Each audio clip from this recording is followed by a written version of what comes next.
you are ready, we can start. Vasudevaya Om Namo Bhagavate Vasudevaya Om Namo Bhagavate Vasudevaya.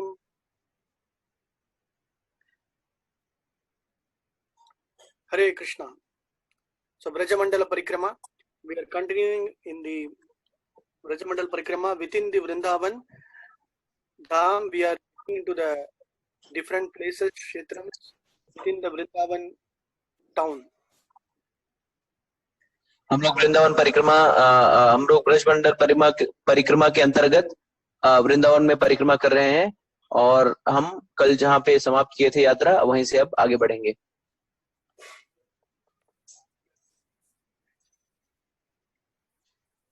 So yesterday we saw all Kunj, Chori Kunj, Seva Kunj, Nidhivan. तो कल हमने सेवा कुंज, निधिवन, किशोरी कुंज, बांके बिहारी मंदिर, बानखेड़ा महादेव इत्यादि स्थलों का दर्शन किया.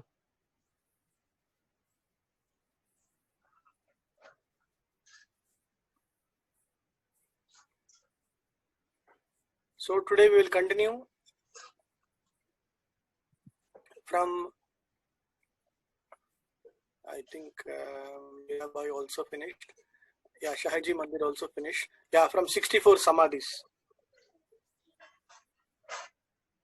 No, we have finished, Prabhuji. Okay, but in 64 Samadhis we will have to see some specific Leela also. So I will just continue from there. तो अब हम आज यात्रा जो है 64 समाधि मंदिर से पुनः शुरुआत करेंगे. अब हम 64 समाधि मंदिर पे हैं. So in this very important personalities like Kashi Ishwar Pandit, Subudhi Rai, Raj and all are there. तो इन समाधियों में काशीश्वर पंडित, सुबुद्धि राज इत्यादियों की समाधि स्थल इस स्थल पे है. So Kashi Ishwar Pandit was disciple of Ishwarapuri, god brother of Mahaprabhu. Kashishwar पंडित जो थे वो ईश्वरपुरी के शिष्य थे और महाप्रभु के गुरु भाई थे. So when Mahaprabhu was in his Vrindavan Yatra, Kashi Ishwar Prabhu was staying in Vrindavan. He joined with Mahaprabhu in going all over the Vrindavan Parikrama. So Chaitanya Mahaprabhu जब वृंदावन की यात्रा पे आए थे तो काशीश्वर पंडित ने उनके साथ में पूरी वृंदावन की यात्रा की थी. So wherever Mahaprabhu went, there were lot of devotees, lot of crowd calling the Hare Krishna mantra and calling Krishna's name, and so much of crowd when he went along the Parikrama path. तो जहाँ कहीं भी महाप्रभु गुजरे वहां पे बहुत सारे भक्त जो है उनका अनुगमन करने लगे और हर जगह हरे कृष्ण महामंत्र की ध्वनि का कोलाहल उठ पड़ा. So Kashi Ishwar Pandit did the seva of protecting Mahaprabhu as a guard, as a security person. और काशीश्वर पंडित ने महाप्रभु के सुरक्षा रक्षक के रूप में कार्य किया. Because he was having very built body, some of them will try to come and touch Mahaprabhu, some of them will try to hit Mahaprabhu. So wherever he went, he played a very important role of protecting Mahaprabhu's the Parikrama path. क्योंकि काशीश्वर पंडित जो शरीर से बहुत बलिष्ठ थे इसलिए वो महाप्रभु के सुरक्षा रक्षक के रूप में कार्य कर रहे थे. प्रायः कोई व्यक्ति महाप्रभु को स्पर्श करने के लिए आता तो काशीश्वर पंडित उससे महाप्रभु का बचाव करते. Because while going in the Parikrama, Mahaprabhu sometimes goes in trance and he starts calling Krishna, Krishna, like that. So whenever he goes in his trance, in this one, then Kashishwara and Balabhadra Bhattacharya will try to protect him, will try to save him from various problems. तो कई बार प्राय यात्रा करते समय चैतन्य महाप्रभु भाव विभोर हो जाते थे और कृष्णा कृष्णा कहते हुए वो ध्यान मग्न हो जाते थे. इस अवस्था में कोई व्यक्ति उन्हें आके कुछ कर ना पाए, इसके लिए काशीश्वर पंडित उनके सुरक्षा रक्षक के रूप में सदैव तैनात रहते थे. So one day when Mahaprabhu was going on the way to Mathura, Kashishwar Pandit, then one more Brahmana, and then Balabhadra Bhattacharya will be along with him. And when Mahaprabhu, in his very ecstatic mood kirtan, he will start calling Radhe, Radhe, Radhe, and then he will faint. तो एक बार मथुरा की तरफ जाते समय चैतन्य महाप्रभु काशीश्वर पंडित, बलभद्र भट्टाचार्य और एक ब्राह्मण जो थे उनका अनुगमन करते हुए महाप्रभु के साथ जा रहे थे। मार्ग में महाप्रभु भाव विभोर होकर राधे राधे राधे करते हुए ध्यान मग्न हो गए। And then at that time, the Muslim soldiers, they thought something has happened to this person, and these three people have made him killed or made him faint. So they will arrest this Kashishwar Pandit and Balabhadra Bhattacharya and others. और उसी दौरान कुछ मुसलमान सैनिक वहां पे आ खड़े होते हैं और उन्हें ये ऐसा प्रतीत होता है कि इन तीनों व्यक्तियों ने इस व्यक्ति को मूर्छित कर दिया है लूटपाट करने के ध्येय से। And then they will try to argue with him. Kashishwara Pandit will say, no, he is our God, he is our supreme Lord. We are trying to save him. We are his guardians. So we are trying to be with him. He is our soul. He is our Paramatma. He is our supreme Lord. Like that and all they will say. But those gods will not listen to him. और अपने बचाव में काशीश्वर पंडित उन मुस्लिम सैनिकों को कहते हैं कि ये हमारे भगवान है, ये हमारी आत्मा है, हम इन्हें क्यों कुछ करेंगे, ये हमारी आत्मा है, ये हमारे परमात्मा है इत्यादि। And then Balabhadra Bhattacharya will say, I am a Brahmana, I will not tell lie. Please listen, he is the supreme Lord. So please do not do anything to us. So like that he will also plead. और बलभद्र भट्टाचार्य अपने बचाव में कहते हैं कि मैं ब्राह्मण कुल से उत्पन्न हुआ, इसलिए मैं मिथ्या वचन नहीं कहूंगा। ये जो है ये स्वयं परमात्मा है, स्वयं परम पुरुषोत्तम भगवान है। So like that they will be trying to argue, and then Mahaprabhu will slowly get up, and then he will see, and then moment when they get the darshan of Mahaprabhu, seeing them directly, all the soldiers will realize. इसी दौरान चैतन्य महाप्रभु अपनी मूर्छित अवस्था से बाहर आते हैं और धीरे से उठते हैं, और जैसे ही महाप्रभु इन मुस्लिम सैनिकों को देखते हैं वैसे ही मुस्लिम सैनिक जो है वो कुछ महसूस करते हैं। Then immediately they will fall at the feet of Mahaprabhu and say, Sir, we are very sorry, we mistook your dearmost devotees. और उसके तुरंत बाद ये मुसलमान सैनिक जो है चैतन्य महाप्रभु के चरणों में गिर जाते हैं और क्षमा याचना कहते हुए कहते हैं कि हमसे गलती हो गई, हम आपके भक्तों को नहीं पहचान पाए। And immediately Mahaprabhu will say, it's okay, just chant Hare Krishna. और वो कहते हैं ठीक है, कोई बात नहीं, बस आप हरे कृष्ण महामंत्र का जप करो। And then immediately all the Muslim soldiers also will become great devotees. They will also start chanting Hare Krishna. और उसके बाद जो मुसलमान सैनिक थे वो भी भगवान के भक्त बन जाते हैं और भगवान के नामों का जप और कीर्तन करने लगते हैं। गौरंग महाप्रभु की जय। So this Kashishwar Pandit was with Mahaprabhu, and whatever you are seeing is the samadhi of the Kashishwar Pandit. और आप जो अपने मोबाइल के पटल पे जो देख पा रहे हैं चित्र, वो काशीश्वर पंडित की समाधि का है जो कि चैतन्य महाप्रभु के साथ में थे। And there was one more person called as Subudhi Raj. He was from Bengal. और एक और जो व्यक्ति हैं वो थे सुबुद्धि राज, जो बंगाल से आते हैं। So he is also one of the very nice associate of Mahaprabhu. और वो भी चैतन्य महाप्रभु के एक ही करीबी परिकर हैं। So he was in Bengal. He is a big zamindar. He did lot of building ponds, building temples, all those things he was doing. सुबुद्धि राज जो थे वो बंगाल में एक बहुत बड़े जमींदार थे और उन्होंने काफी तालाब और कुएं खुदवाए थे। And one time his servant named Hussain Khan was doing servant activities for Subudhi Raj. तो उसी दौरान हुसैन खान नाम का एक उनका नौकर था जो सुबुद्धि राज की सेवा में लगा हुआ था। So one time he did some mistake, and Subudhi Raj will take a big bamboo stick and whip him at his back. और एक बार ऐसा होता है कि कुछ कार्य में त्रुटि की वजह से सुबुद्धि राज जो है हुसैन खान को डंडे से पिटाई करते हैं। But after few years, this same Hussain Khan will become the Nawab of Bengal because of his Muslim religion. He will be promoted and he will become the Nawab of Bengal.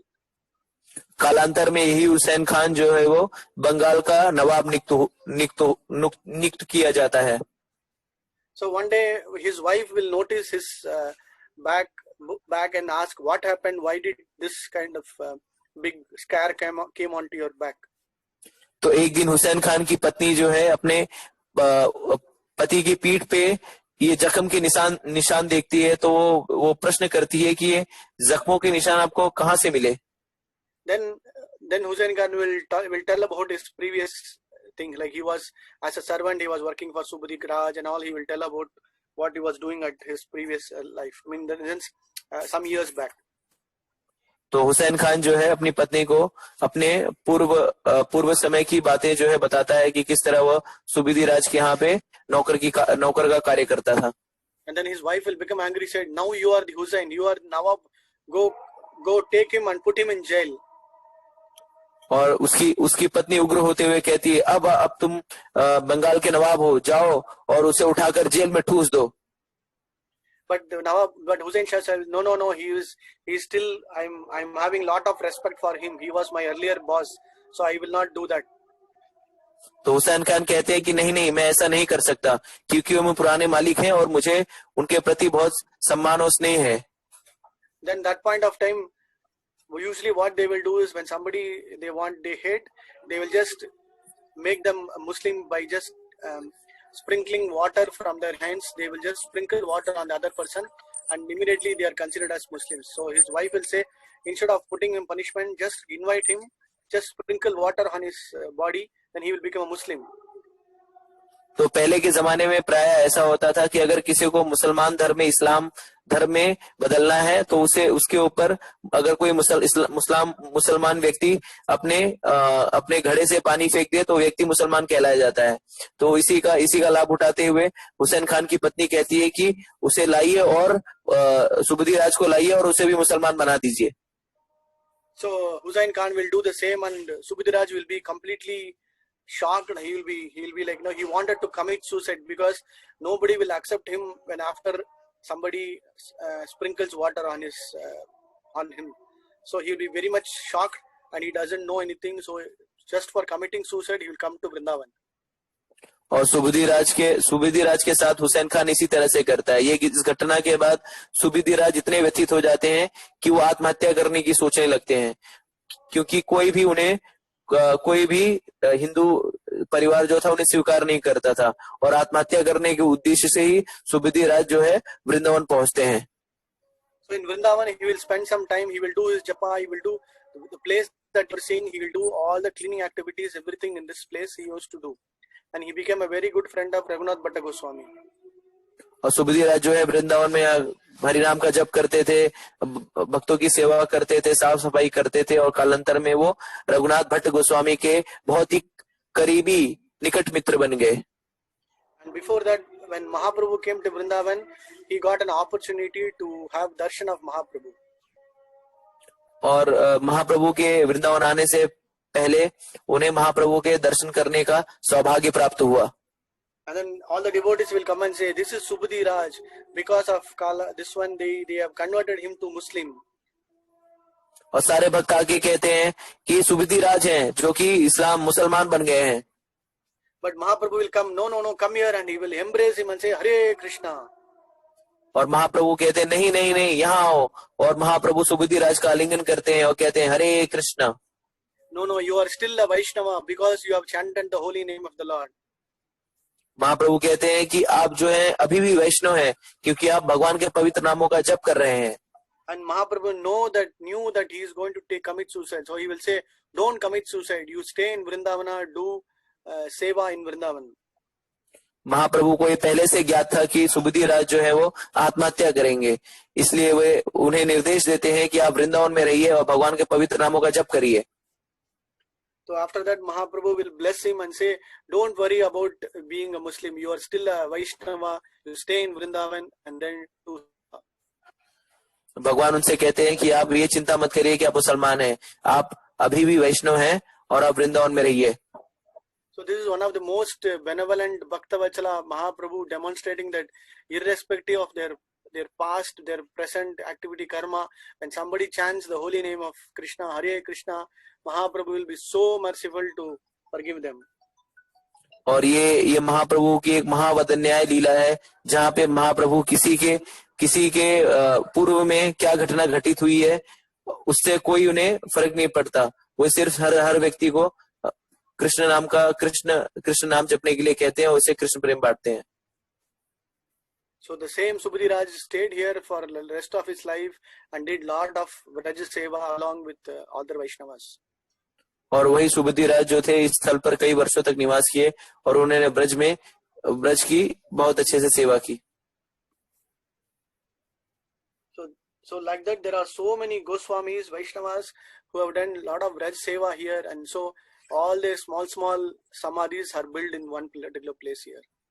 तो इसी तरह से कई वैष्णव और कई जो है उच्च कोटि के भक्त जिन्होंने व्रज सेवा करी, उनकी समाधि स्थल इस जगह पे स्थित है।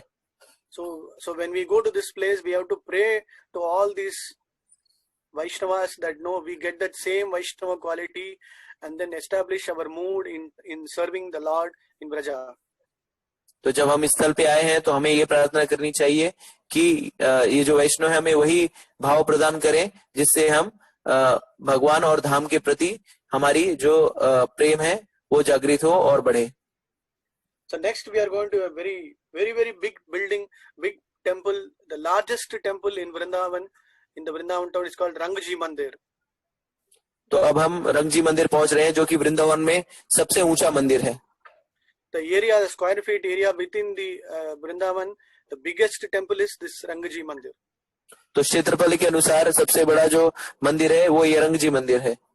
So it was constructed by one Lakshmi Chand Seha in 1851, typically in a South Indian Dravidian style. तो ये मंदिर जो है लक्ष्मी चंद सेहा के द्वारा बनाया गया था द्रविड़ी कलाकृति के अनुसार।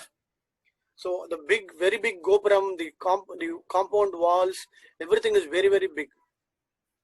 और जो गोपुरम है और मंदिर की दीवारें हैं वो भी बहुत बड़ी हैं। And inside you can take darshan of Rangamanar and Andal. So Rangamanar is Lord Krishna and Andal is the favorite devotee, the most intimate devotee of Lord in South India. तो आप मंदिर के गर्भगृह में भगवान रंग मन्नार का दर्शन करेंगे और उनके साथ आंडाल जो है वो बहुत ही सुविख्यात और उच्च कोटि की भगवान की भक्त हैं दक्षिण भारत में। And our acharyas also glorified this Tirupavai, the poetry written by her for Lord Krishna. तो आचार्यों ने अंडाल के द्वारा संकलित तिरुपावे का बहुत ही विस्तार में गुणगान किया है। And Tirupavai talks all about how the gopis all get ready to meet Krishna during the Margashirsha month, the December month. और त्रिपावे में बहुत ही विस्तार रूप से इसका वर्णन किया गया है किस तरह जो गोपियां हैं भगवान से मिलने के लिए लालायित रहती है मार्गशीर्ष महीने में, जो कि प्राय अंग्रेजी कैलेंडर के हिसाब से दिसंबर का महीना होता है। So this temple is all through Ramanujacharya Sampradaya, Sri Vaishnava Sampradaya's way of worshipping Krishna and Andal.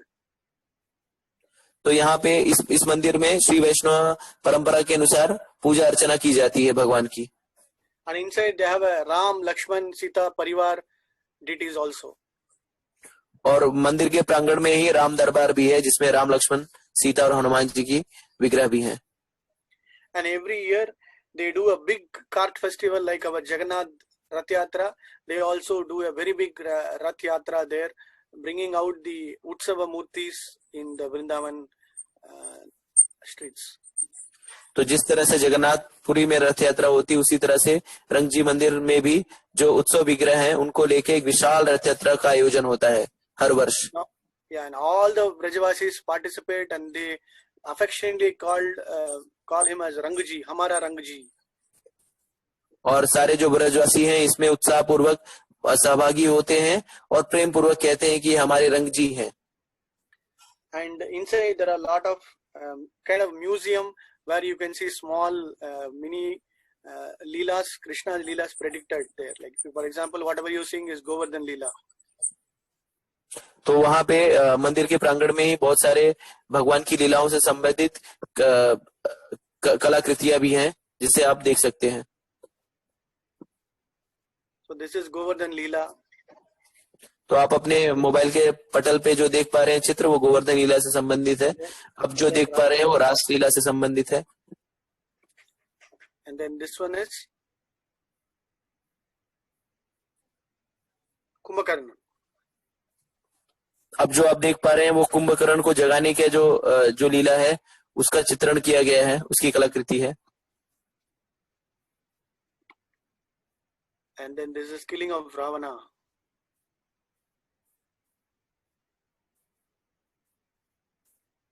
And they also have a big Pushkarni inside the compound, inside the temple compound. और मंदिर के प्रांगण में ही एक बड़ा सा तालाब भी है.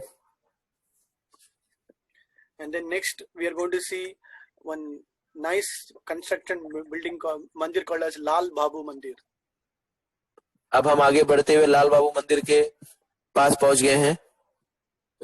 This mandir is built by another Bengali zamindar from called name is Lal Babu. तो ये मंदिर है, इसका निर्माण एक बंगाली जमींदार जिसका नाम था लाल बाबू ने कराया है. He's a very the story behind this temple is very, very nice. So one day, while he was a big wealthy person, while crossing one day, while evening time, around evening time when he was supposed to go walking, so he will see the boatman and boatman will shout, the day is getting over, come cross over quickly, like that he will say. तो इस मंदिर के निर्माण की कथा भी बहुत ही रोचक है. और एक दिन ये जो बंगाली जमींदार है यमुना के तट पर विहार कर रहा था, उसी समय एक निषाद उन्हें आवाज देते हुए कहता है कि आइए आइए, और दिन जो है ढलता जाइए, ढलने वाला है, आप पार कर लीजिए. And then immediately he will realize that this world, this material world is getting into a lot of the so-called darkness and ignorance. He should have to come out of this particular ignorance and lead a spiritual life. और वो जो धनी जमींदार था निषाद की इस बात को बहुत ही गंभीरता पूर्वक लेता है और वो सोचता है कि ये सही कह रहा है, हम लोग जो है अंधकार, इस भौतिक दुनिया के अंधकार में फंसे हुए हैं और हमें तीव्रता से इससे बाहर आने का और पार करने का प्रयास करना चाहिए. And the next day while he was walking, he will hear one washerman telling his wife, burn this vasana, burn this vasana. The vasana means kind of banana leaf. तो अगले दिन जब वो चहलकदमी करते हुए जा रहा था, उस समय एक धोबी जो है वो आवाज लगाते हुए कहता है, इस वासना को जलाओ, इस वासना को जलाओ. वासना का अर्थ यहाँ पे है केले के पत्ता. And then immediately we get another realization. Vasana means all his senses or indriyas. So then immediately he will realize this is enough, this is no more. I cannot tolerate this. So he will just leave all his wealth, his family, everything, and then he will come to hear this Vrindavan. तो इस धोबी की इस बात को वो बहुत गंभीरता से लेता है और वो ये समझता है कि हाँ, ये सही कह रहा है, मुझे अपनी वासनाओं का परित्याग करना चाहिए. और इस तरह से वो अपने घर जाता है, अपने सारे धन वैभव का त्याग करके वृंदावन में वास करने के लिए आ जाता है. And then he will be called as the Vairagi Babu in Vrindavan. और वृंदावन में वो वैरागी बाबू नाम से विख्यात हो जाता है. And then he was having lot of vairagya, that he was following lot of austerity, tapasya, and doing Vraj seva here. और वो वैरागी बाबू जो है यहाँ पे बहुत तप करते हैं और बहुत ही सेवा करते हैं वैष्णव की और भक्तों की. And then he built this temple called as Krishna Chandra temple, and he also built many ghats and other places around Radha Kund and other Govardhan areas. तो उन्होंने इस कृष्ण चंद्र मंदिर का निर्माण करवाया और साथ ही साथ उन्होंने बहुत ही कुंडों का जीर्णोद्धार भी किया. Next, Hare Krishna. Next we are going to see another very small temple called as Braj Mohan Mandir. अब हम एक बहुत ही छोटे मंदिर के पास पहुंच गए हैं जिसका नाम है ब्रज मोहन मंदिर. The details are very, very beautiful. इसके जो विग्रह हैं बहुत ही सुंदर हैं. So this was built by Narottam Das Thakur. ये विग्रह जो है, ये मंदिर का निर्माण जो है नरोत्तम दास ठाकुर के द्वारा किया गया है। So we all should know Narottam Das Thakur was born in Bangladesh in Keturi Dham. तो हमें आप सबको पता होना चाहिए कि नरोत्तम दास ठाकुर का जन्म आज के जमाने के बांग्लादेश के खेतुरी गांव में हुआ था। So before his birth, Mahaprabhu will see the direction of Keturi and say, Narottama, Narottama, like that he will call. और नरोत्तम दास के आविर्भाव के पहले चैतन्य महाप्रभु खेतुरी ग्राम की तरफ देखकर नरोत्तम नरोत्तम ऐसा उद्घोष करते थे। While going to Vrindavan from Kanai Natashala, he will shout like this, and all his associates like Nityananda Prabhu, Advaita Acharya will all ask, what is the matter? What is the matter? तो कनाई नटशाला से वृंदावन की ओर जाते हुए महाप्रभु इस तरह से उद्घोष करते हैं, तो बाकी उनके जो परिकर और भक्तगण हैं वो सोचते हैं ऐसा क्यों कह रहे हैं महाप्रभु, ऐसा क्यों कह रहे हैं महाप्रभु। Then Mahaprabhu will say, one day Narottama will come and continue this spiritual, this devotional seva, this bhakti. He will be one of the most important pioneers in our bhakti movement. और महाप्रभु कहते हैं कि एक समय आएगा जब नरोत्तम इस भक्ति आंदोलन को आगे लेके जाएगा और उसमें से वो एक प्रमुख व्यक्ति बनेगा। And I'm going to give one important secret, like that we'll say, and then they will all go to the Padmavati river in Keturi Dham. और मैं एक और रहस्य का रहस्योद्घाटन करना चाहता हूँ, और ये कहते हुए सारे लोग जो है पद्मावती नदी के तट पर पहुंचते हैं। So that Padmavati river is still in Bangladesh. और Premastali. पद्मावती नदी जो है अभी भी बांग्लादेश में मौजूद है और उस स्थल को अभी भी प्रेम स्थली के रूप में पुकारा जाता है। And Mahaprabhu will say, I am going to hide the most important treasure of devotion service, the Krishna Prema, inside this river. और मैं अपने महाप्रभु कहते हैं कि मैं सबसे ही गुह्य और रहस्यपूर्ण चीज को इस पद्मावती नदी के तट में छिपा रहा हूँ। So now after that, after many years, Narottam Das Thakur will be born, and then one day he will come and take bath in that Padmavati river, and immediately he will get that Krishna Prema. And he was kind of a very blackish person, but after taking bath in the Padmavati river, his bodily complexion will change into golden color. कालांतर में नरोत्तम दास ठाकुर पद्मावती नदी में आकर स्नान करते हैं, और जैसे वो स्नान करते हैं उन्हें महाप्रभु के द्वारा छिपाया गया कृष्ण प्रेम पद्मावती नदी देती है, और इस तरह से पहले मतलब उनका जो वर्ण था स्नान करने के पहले जो कि श्याम वर्ण था, स्नान करने के बाद वो गौर वर्ण हो गया। And he was one of the richest, he was king, he was a princess, he was a son of a big king in Bangladesh. और नरोत्तम दास ठाकुर जो थे वो एक राजा के पुत्र थे, युवराज थे। And he will leave out everything and he will come to Vrindavan and serve Loknath Goswami. और नरोत्तम दास ठाकुर अपने सारे वैभव ऐश्वर्य को त्याग करके वृंदावन आते हैं और वहां पे लोकनाथ गोस्वामी महाराज का सेवा करते हैं। So I will continue about Narottam Das Thakur when we go for when we visit Gokulananda Mandir. और नरोत्तम दास ठाकुर के विषय में विस्तार से चर्चा हम करेंगे जब हम गोकुलानंद मंदिर पहुंचेंगे, राधा गोकुलानंद मंदिर पहुंचेंगे। So the first foremost biggest Gaura Purnima festival was conducted in Keturi Dham. और जो प्रथम गौर पूर्णिमा जो बहुत ही विस्तार और बड़े स्तर पर जो गौर पूर्णिमा महोत्सव मनाया गया था वो खेतुरी ग्राम में मनाया गया था। So that is after Mahaprabhu's disappearance. वो महाप्रभु के तिरोभाव के बाद आयोजित किया गया था। So that time the chief guest was Janvi Mata, wife of Nityananda Prabhu. और उस समय उस महोत्सव में जो प्रमुख अतिथि थी वो जानवी माता थी जो नित्यानंद प्रभु की पत्नी थी। And Srinivas, she was also one of the foremost acharyas during that time. और वो उस समय उस दौर में एक प्रमुख आचार्य थी। And along with her, Srinivasa Acharya was also there. He did all the Pujari Seva during the Gauri Purnima festival. और विग्रह की प्राण प्रतिष्ठा और सारी पूजा अर्चना का कार्य जो है श्रीनिवास आचार्य ने संभाल रखा था। So that time 5 deities were installed, and one of the deities is what you are seeing there, Braj Mohan. और उस समय 5 विग्रहों की प्राण प्रतिष्ठा करी गई थी, और उसमें से जो आप अपने मोबाइल के पटल पे चित्र देख पा रहे हैं वो उनमें से एक है। So that was brought from Keturi Dham and got installed here in Vrindavan. और ये विग्रह जो है खेतुरी ग्राम से वृंदावन में पुनः स्थापित की गई है।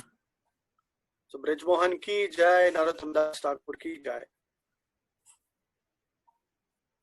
The next one we are going to see darshan is Radha Kanta Mandir. तो अब हम राधाकांत मंदिर के पास पहुंच गए हैं। अब हम राधाकांत मंदिर का दर्शन करेंगे। So it was built by Gopal Guru Goswami. ये मंदिर जो है उसका निर्माण गोपाल गुरु गोस्वामी के द्वारा कराया गया है। He was disciple of Vakreshwara Pandit. और वो जो थे वक्रेश्वर पंडित के शिष्य थे। And Vakreshwara Pandit in Mahaprabhu Leela was expert dancer. So wherever Mahaprabhu went in Bengal, in the Navadvip, and also in Puri Rath Yatras, he was one of the topmost dancers in the Kirtan party. तो वक्रेश्वर पंडित जो थे वो नृत्य करने में महारथी थे, और महाप्रभु चैतन्य महाप्रभु की लीला में वो जहां जहां भी जाते थे वक्रेश्वर पंडित उनके साथ जाके वहां पे नृत्य करते थे। And he was very, very close associate of Mahaprabhu. महाप्रभु के बहुत ही निकट के परिकर थे। And then so he instructed Gopal Guru to go and learn all the Shastrik Praman, everything from Swarup Damodar and Raghunath Das Goswami.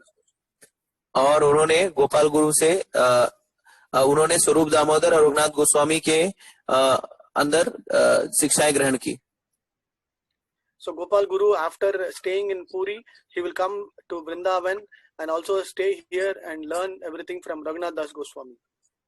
Gopal गुरु जो थे पुरी से निकलने के बाद वृंदावन में आते हैं और यहाँ पे शिक्षाएं रघुनाथ गोस्वामी से ग्रहण करते हैं। So in Puri, Mahaprabhu, after he returns from South India Yatra, he will stay in the place for the next 12 years in Gambhira. महाप्रभु दक्षिण भारत की यात्रा करने के पश्चात पुरी में गंभीरा नामक स्थान पर 12 वर्षों तक निवास करते हैं। So that Gambhira temple, after Mahaprabhu Leela everything, now it is still maintained under the disciples of Gopal Guru Goswami, called as Radhakanta Mandir. और वो स्थल जहाँ पे महाप्रभु 12 वर्षों तक पुरी में निवास किए, उस स्थल को आज के दौर में गोपाल गुरु गोस्वामी के जो शिष्य नहीं है, वो जो उनकी परंपरा में जो शिष्य हैं अभी, वो उन्हें संभालते हैं। So there is also one more Radhakanta deity there in Puri. The same Pratibhu is installed here in Vrindavan.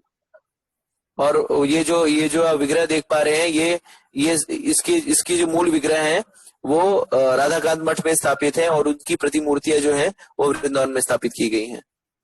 So when we go to Puri Yatra, I will tell about the Leelas about Radhakanta deities.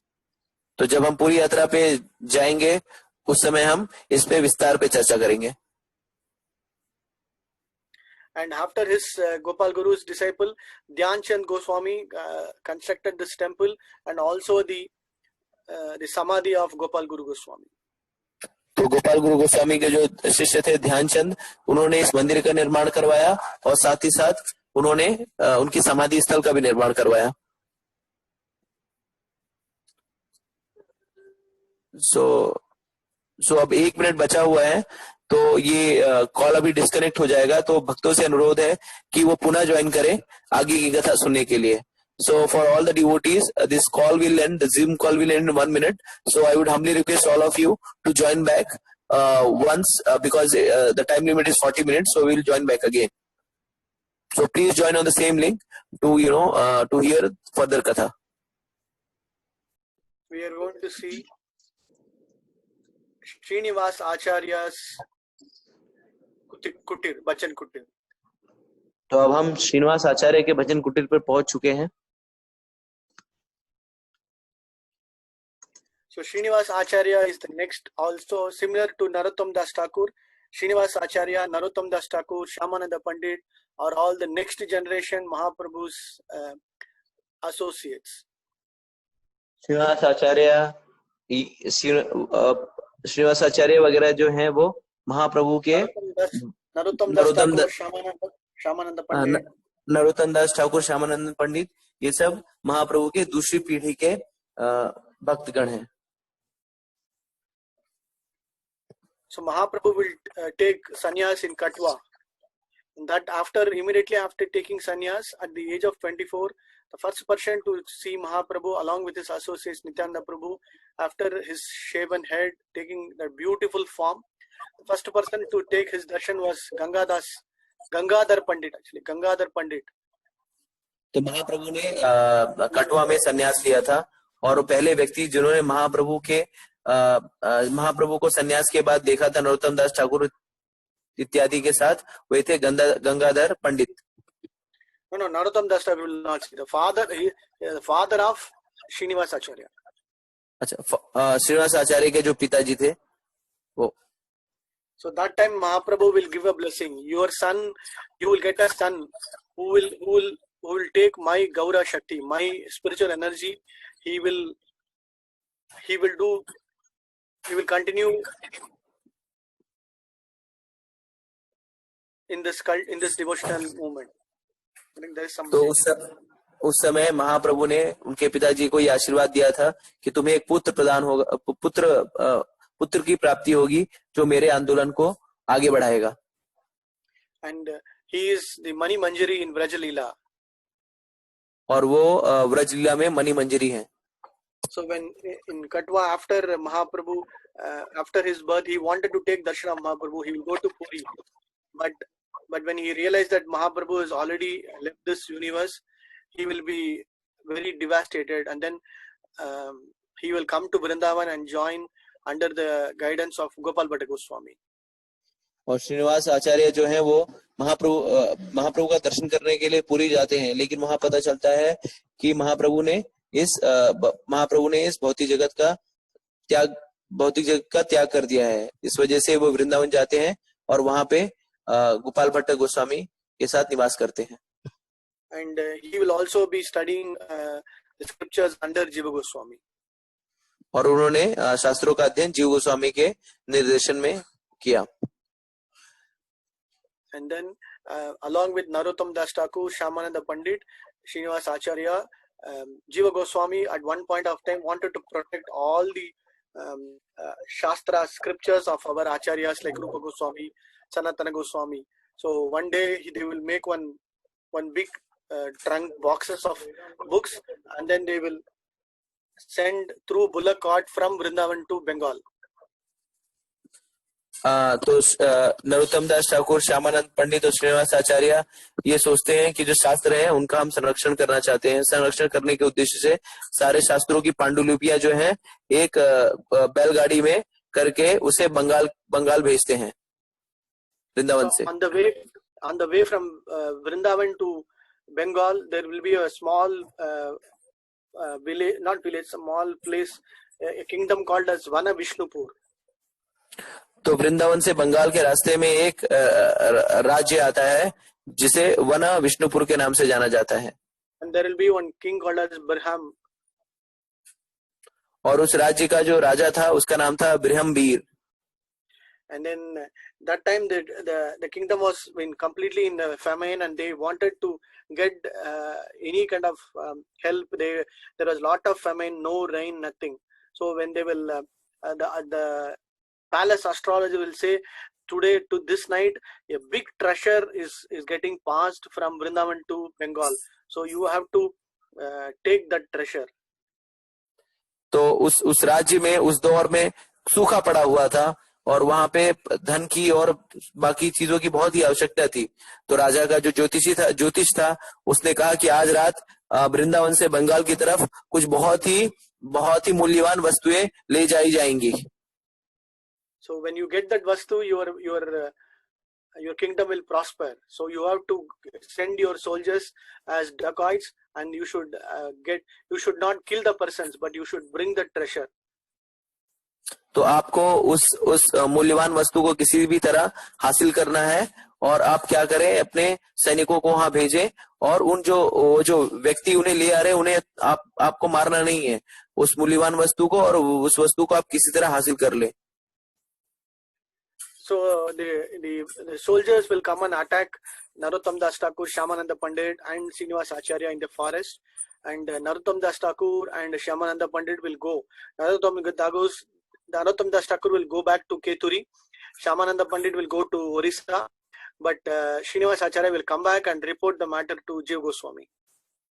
और उसके बाद राजा के जो सैनिक है वो उस घोड़ा गाड़ी में रखी सारी पांडुलिपियों का लूट लेते हैं और नरोत्तम दास ठाकुर खेतुरी ग्राम चले जाते हैं, श्यामानंद पंडित बंगाल चले जाते हैं, जबकि श्रीनिवास आचार्य वापस आकर उस विषय के बारे में गोपाल भट्ट गोस्वामी को बताते हैं.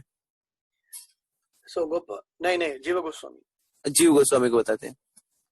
So Jiva Goswami will say, don't worry, it is all the Leela of Mahaprabhu, our Acharyas. We will definitely get back the books. So then Srinivasa Acharya will find out who has stolen it. So he will go in a disguise as a normal person and stay near the palace of Berhampur. और जीव गोस्वामी कहते हैं कि कोई चिंता की बात नहीं है, ये सब महाप्रभु की लीला है और मुझे पूरी आशा है कि हम उस पांडुलिपियों को पुनः प्राप्त कर पाएंगे. श्रीनिवास आचार्य इसी दौरान एक छद्म रूप रखकर ब्रह्मपुर नगर के जो महल है उसके निकट निवास करने लगते हैं. So one day when all the truck load of books went there, all the people will be very astonished. When they open the boxes, they will just see the books and they don't know what to do. They'll just pile the books in one particular storeroom. तो जब वो उस लूटे हुए सामान को लोग खोलते हैं तो देखते हैं कि उसमें बहुत सारी पांडुलिपियां हैं. तो वहां के जो लोग हैं वो समझ नहीं पाते कि इनका क्या करें, तो वो उस पांडुलिपियों को एक कमरे में रख देते हैं. So one day Srinivas Acharya will be sitting in the palace among with all the pandits. They will be discussing some Bhagavatam and they will be spelling some of the slokas, some of the commentaries in a wrong way, and Srinivas Acharya will correct them and convey the correct message. The king will be very much astonished. तो एक दिन ऐसा होता है कि कुछ ब्राह्मण जो है श्रीमद् भागवतम पे चर्चा करते रहते हैं और उसी दौरान वो बहुत ही त्रुटिपूर्वक जो है श्लोकों का और चीजों की व्याख्या करते हैं. श्रीनिवास आचार्य उस दौरान उन टीकाओं को और उन त्रुटियों को सही करते हैं और ये देखकर जो राजा है बहुत ही अचंभित महसूस करता है. And then Srinivas Acharya will reveal his true identity and convey about the entire thing. And then the king of Berhampur will seek forgiveness, fall at his feet, and he will become his disciple. और उसके बाद श्रीनिवास आचार्य जो है वो अपने स्वरूप के बारे अपनी असलियत के बारे में राजा को बताते हैं और पूरी घटना वृतांत से उन्हें सुनाते हैं. और राजा जो है बहुत ही शर्म महसूस करता है, आत्मग्लानि महसूस करता है और वो श्रीनिवास आचार्य का शिष्य बन जाता है. And then he will return all the granths that was taken away during the period. और वो श्रीनिवास आचार्य को सारे ग्रंथ पांडुलिपियां भी लौटा देता है. And then from that day onwards, the kingdom will again start prospering like anything. और उस दिन के बाद वो जो राज्य था वो पुनः वैभवशाली होने लगा. And he had one very nice disciple called Ramachandra Kaviraj. और श्रीनिवास आचार्य के एक बहुत ही सुविख्यात शिष्य थे, प्रिय शिष्य थे, जिनका नाम था रामचंद्र कविराज. He used to write nice poetry like Narottam Das Thakur.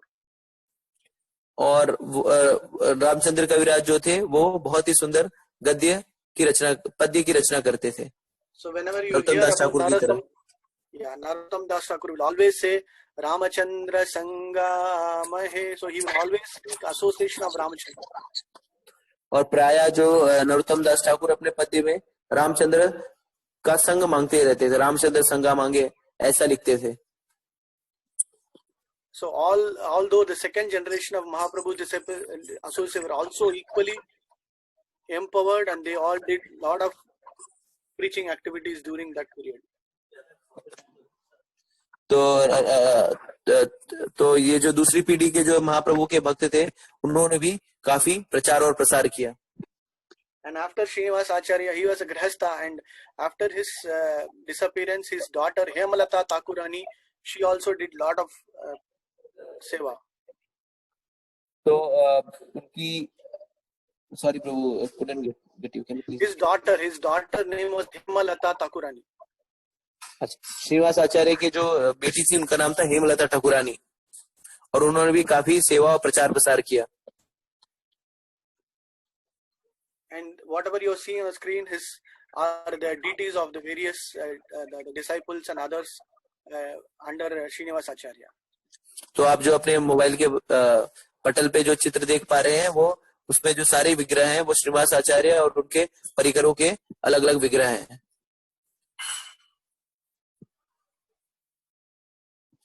Even in our Gaura Arati,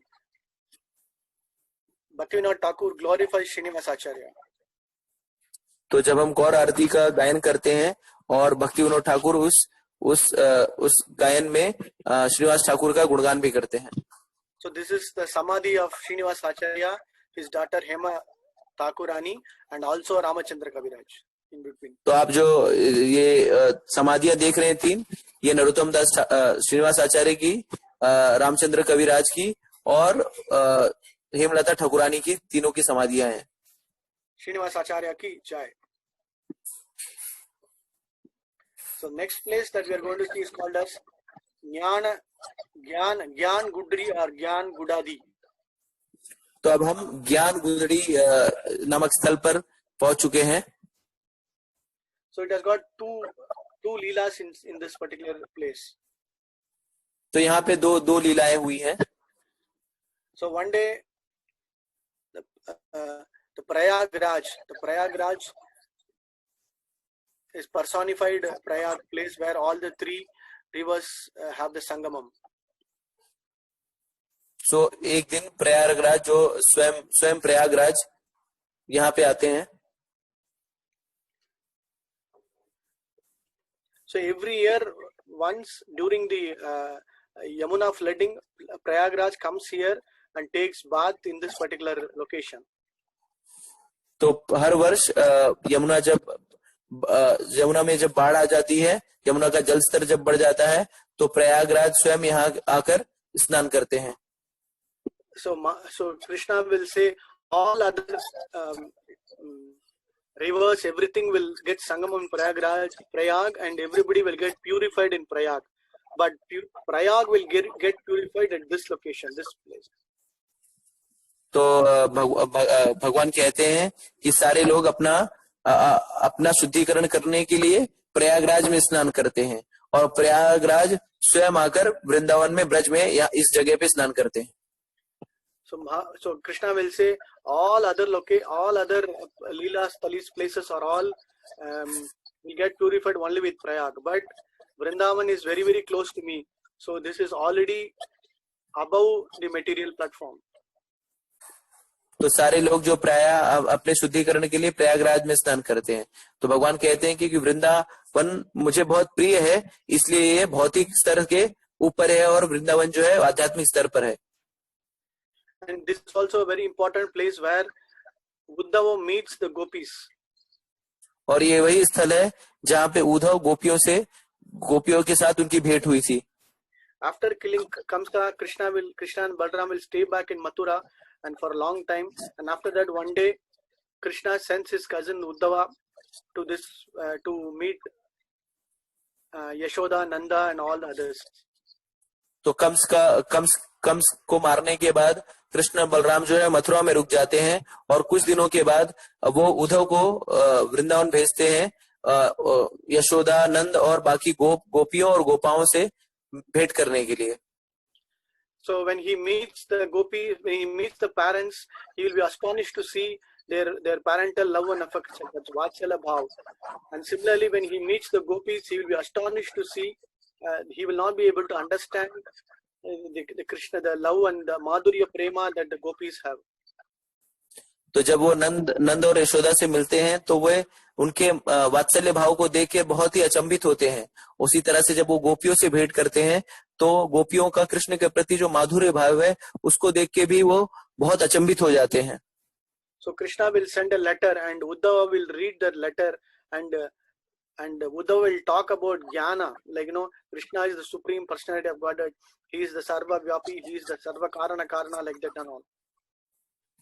तो कृष्ण जो है वो एक पत्र उद्धव के साथ भेजते हैं, जो उद्धव वहां पे गोपियों को पढ़ के सुनाते हैं। तो गोपियों को ज्ञान देते हैं, जिसमें पत्र में लिखा होता है, बताते हैं वो कि भगवान जो कृष्ण है वो स्वयं भगवान है और सारे सारे कारणों के प्रमुख कारण है।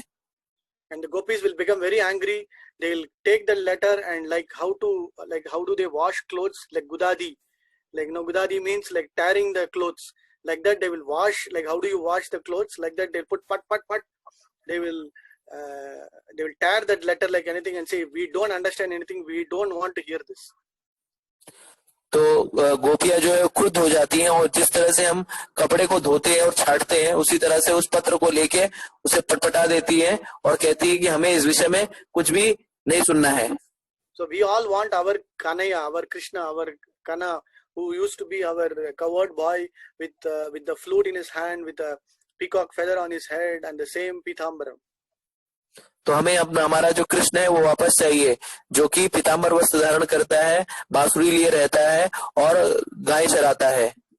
And we don't want to hear about the so-called King Krishna with all the crown, with all so much opulence, with all gyan. We don't want to hear that. और हमें उस राजा कृष्ण के बारे में नहीं सुनना है, जो कि राजा है और बहुत ही ऐश्वर्यशाली है और उसके पास बहुत ही वैभव है। So this place is very, very important. So we have to pray to the gopis that we should get that gopi bhav and understand the mood and love of the gopis for Radha Krishna. तो जब हम इस स्थल पे आए हैं तो हमें गोपियों से प्रार्थना करनी चाहिए कि हमें गोपियां वही भाव हमें भी दे, जैसा उनका भाव कृष्ण और राधा के प्रति था। ब्रजवासी gopis ki jai.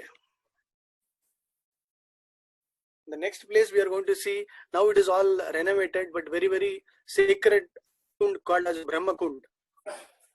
तो अब हम अगले स्थल पे पहुंचे हैं, जिसे ब्रह्म कुंड कहते हैं।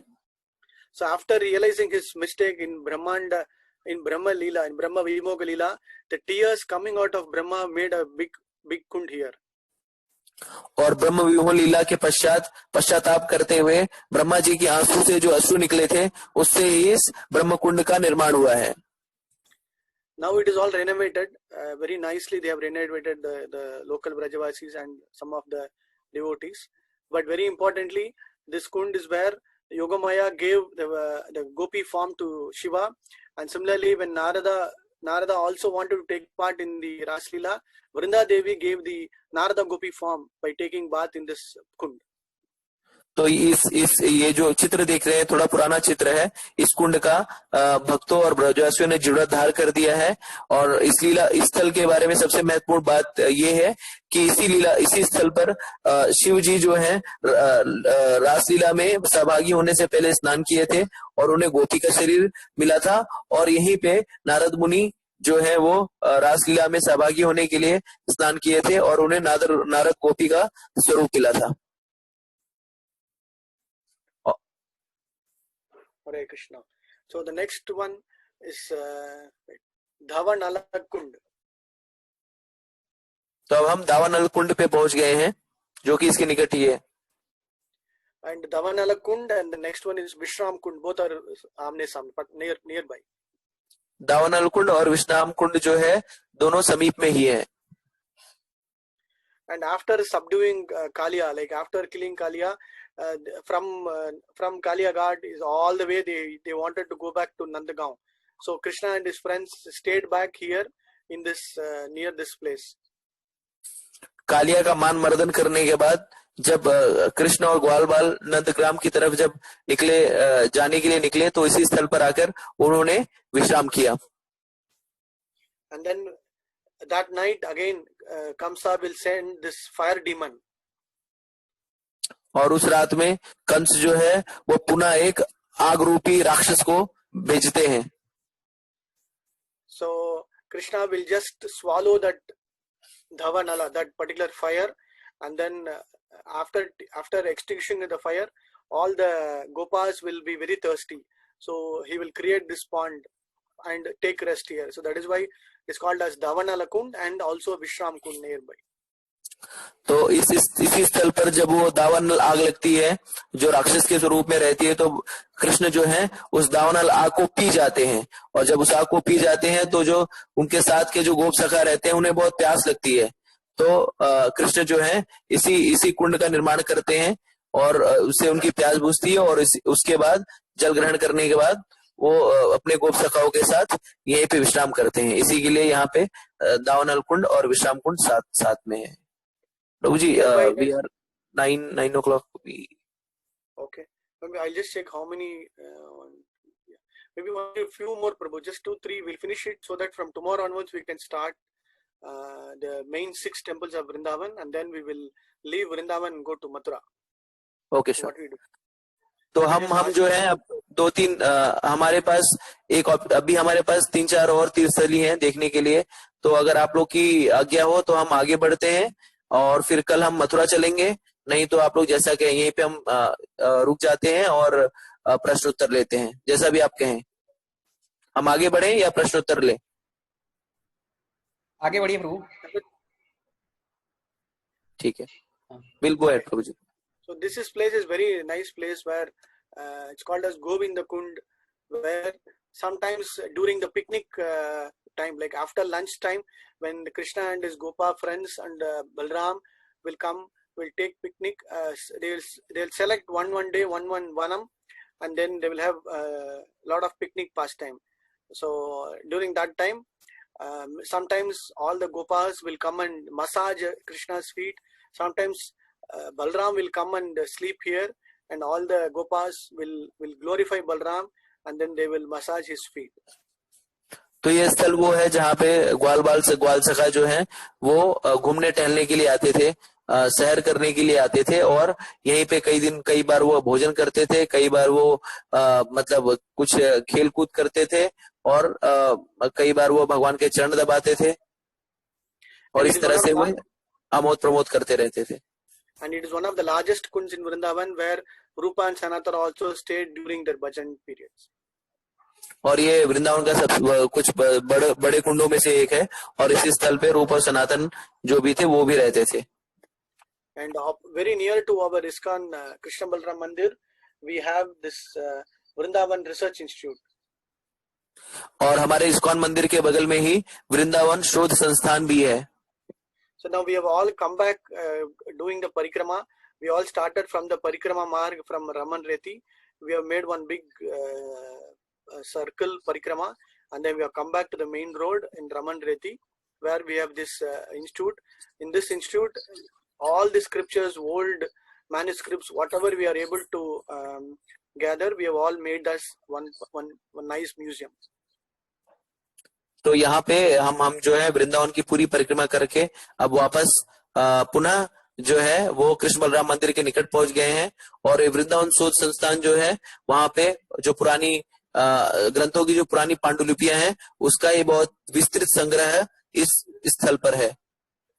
You can take darshan of the handwriting of Rupa Goswami, handwriting of Sanatana Goswami, Jiva Goswami, and all other small paraphernalia inside this institute. तो आप यहाँ पे जीव गोस्वामी, सनातन गोस्वामी के हस्तलिखित पांडुलिपियों का दर्शन कर सकते हैं। And on the main road from Patikara, if you come on the Raman Reti, to your right hand side, you will see a big Katyayani temple. और आप छठीकरा की ओर जब रमन रेती की तरफ आएंगे तो आप वहाँ पे एक विशाल कात्यायनी मंदिर का दर्शन करेंगे। So this is a new mandir, the oldest mandir during Gopis or Krishna Leela time.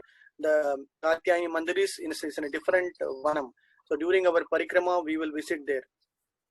तो ये जो मंदिर है वो हाल में ही बनाया गया है, जो कि पुरातन कात्यायनी मंदिर है, उसका दर्शन हम जब किसी वो अलग वन में है, जब हम वहां जाएंगे तो उस समय उसका दर्शन करेंगे। So they made the Katyayani deity form made out of sand. तो उन्होंने कात्यायनी के विग्रह को बालू से बनाया है। That we will take darshan during that time, but you can just take a darshan in this temple also. New temple, some years ago it was built.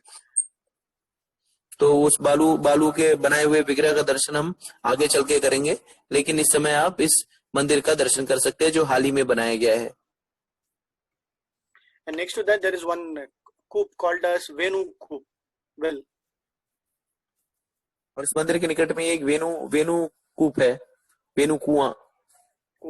So there Krishna again dig with his flute for the cowherd boys.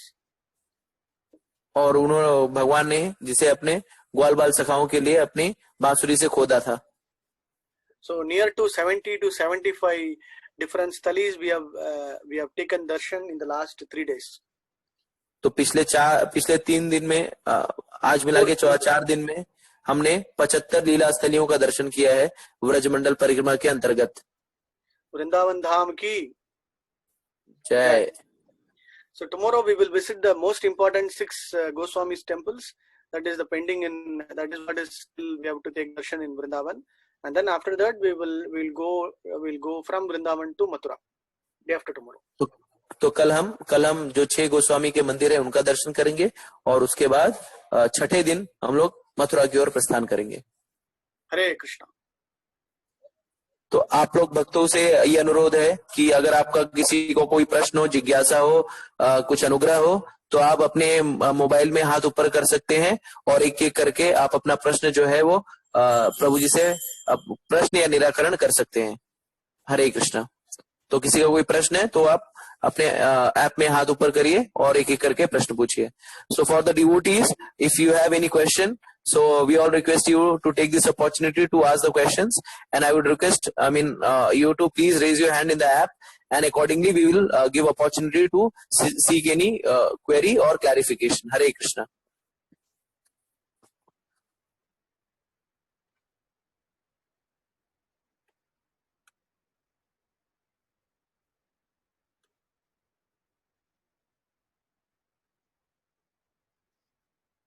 So there is one question, approximately how much time needed to cover all 75 temples? All 75 temples, it is up to them. Again, as I told you earlier. हरे कृष्णा.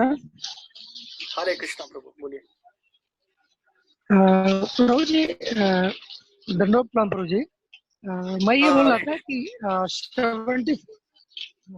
75 जो temples आप बताए और हमने मतलब वो देखा, तो क्या 1 by 1 करके एक बार हम सारे नाम को ले सकते हैं क्या?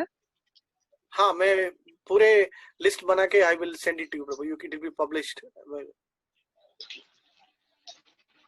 तो अगर ऐसा हो जाता तो बहुत कृपा होगी आपकी प्रभु जी. Yes Prabhu, we will publish it. ये तो सिर्फ वृंदावन के अंदर है. हम लोग और 11 वन जाना है, तो और ज्यादा है, तो पूरे परिक्रमा की समाप्त पे हम लोग पब्लिश करेंगे. ठीक Prabhu ji. Thank you. So one Prabhuji has asked how much time it will take. As I told you, it is all depending upon your mood and bhav, and like if you want to go as a tourist, like just like that, take darshan, you can do it within 2-3 days.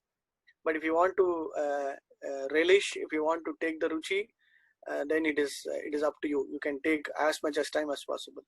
Because Prabhupada has mentioned, for example, if you go to the places where the kunj or nikunj are there, we have to sit and chant for some time. So some of the places, it is recommended that we sit and chant at least 1 round. For example, we go to Radha Damodar Mandir tomorrow, then it is recommended that we take that Acharya's blessings by chanting there near Prabhupada's place, near Jiva Goswami's place. So like that, now we have visited the Vamsi Vat, we have visited Dhir Samir, we have visited Galia place.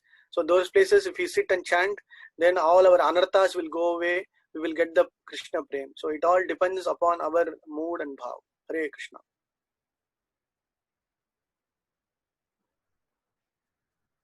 धन्यवाद प्रभु जी. और किसी का कोई प्रश्न है या फिर हम हरे लोग? कृष्ण प्रभु जी, मेरा एक प्रश्न है. जी पूछिए आकाश.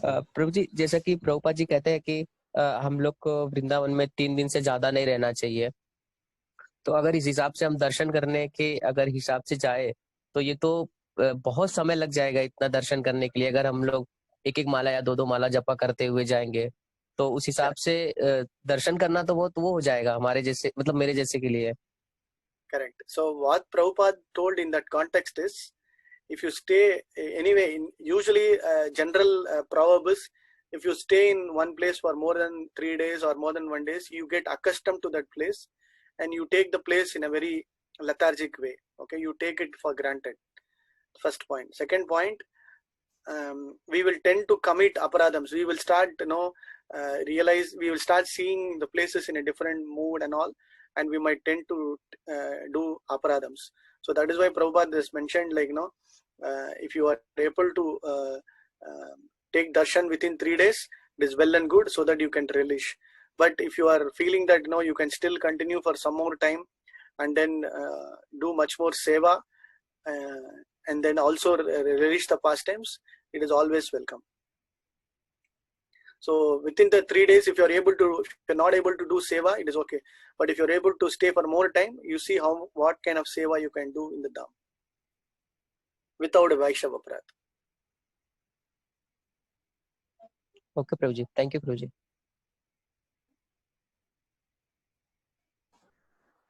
और किसी भक्त का कोई प्रश्न है?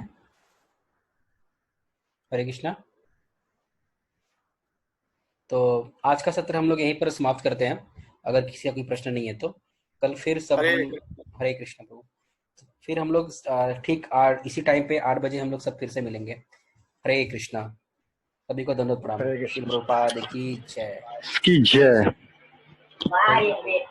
ब्रजधाम यात्रा की जय। जय।